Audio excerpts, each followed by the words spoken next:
Bonjour, moi c'est Maël, j'ai 19 ans et en ce moment je me pose plein de questions. Est-ce que publier cette vidéo vaut vraiment la peine? Va-t-on me juger? Pourrais-je regarder en arrière et être fier de ce que j'aurais accompli dans ma vie? Aurais-je suffisamment profité? Mais en fait, pourquoi je me pose autant de questions? Peu importe, laisse-moi t'emmener faire un voyage qui peut également te bénéficier. Alors je n'ai plus qu'une chose à dire, bienvenue dans ma tête.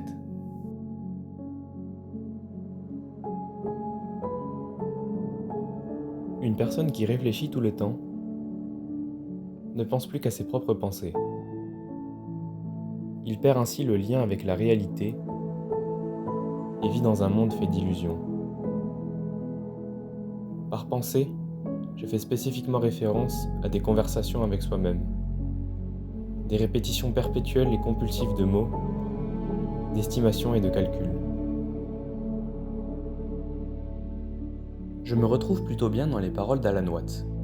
Je suis étudiant, j'ai une bonne situation et tout le temps que je pourrais désirer pour m'épanouir dans mes projets.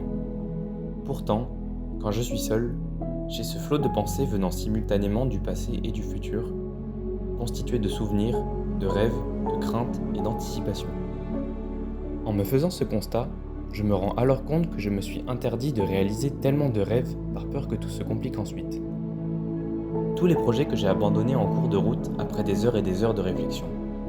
Tellement de décisions n'ont presque jamais vu le jour, tout ça par peur de ne pas être à la hauteur. En font partie la réalisation de cette vidéo que je repousse depuis 7 mois. Et puis celle de rassembler mon courage pour inviter au resto cette fille si spéciale. Cette peur de l'échec et d'être jugé n'est vraiment pas nouvelle. Depuis tout petit, l'image que je renvoie aux autres a toujours été très importante pour moi et j'ai encore du mal à m'en défaire. Cela s'est manifesté par une difficulté à me différencier, une volonté profonde d'imiter le comportement des autres pour me sentir normal. Alors qu'être comme les autres dans cette société n'a rien d'un exemple. Je vis dans une génération où il est normal de passer son temps sur les écrans, dans laquelle avoir des ambitions est moqué. Cela va également de pair avec la comparaison, qu'elles servent pour remonter mon estime ou me faire sentir inférieur à ceux qui ont déjà réussi. Mon esprit arrive toujours à me rabaisser. Les rares fois où la comparaison me met en valeur, ce sentiment ne m'inspire que de l'orgueil. J'essaie alors de me persuader que se comparer n'a aucun sens, que chacun évolue à son rythme. Le réel combat doit s'opérer contre moi-même, en me comparant avec celui que j'étais hier. Je prends désormais conscience qu'avec toutes ces réflexions, je suis trop peu souvent dans le moment présent. J'ai toujours eu ce besoin d'anticiper chaque scénario, à suranalyser pour mieux être préparé. Mais plus j'y pense, et plus je me dis que c'est bien de se laisser surprendre, découvrir les choses comme elles arrivent. Bien sûr, l'homme est un être qui aime se projeter et anticiper la suite. Je dois donc chercher un juste milieu entre envisager ce qui peut arriver et accepter de ne pas contrôler le cours des événements. En y réfléchissant bien, je pense que c'est là où réside mon plus gros problème, celui qui m'empêche réellement d'avancer et de croire en mes rêves. Il faut que j'apprenne à me poser, à me couper de mes pensées parasites et inquiétudes, ancrer mon esprit dans la beauté du monde et de la vie, c'est-à-dire apprécier le moment présent tout simplement. Car tout reprend vie autour de soi et possède un intérêt quand on se permet d'y songer. Je parle de ce sentiment perdu après l'enfance, cet émerveillement qui survient devant n'importe quelle chose, de cette innocence qui me manque un peu. Parce que quand tu te forces à le faire, tu te rends enfin compte de la chance que tu as. Que la vie est belle, que tout ce que tu as à faire, c'est profiter du temps à disposition autant que tu peux, tant que c'est encore possible.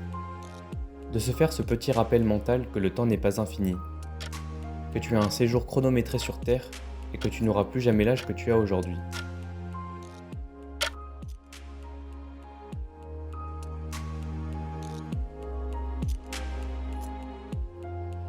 Il faut bien sûr se convaincre que ce n'est pas une fatalité, qu'il ne faut pas y penser constamment et vivre dans la peur, mais plutôt se rendre compte de tout le temps que tu peux consacrer à ce que tu aimes faire.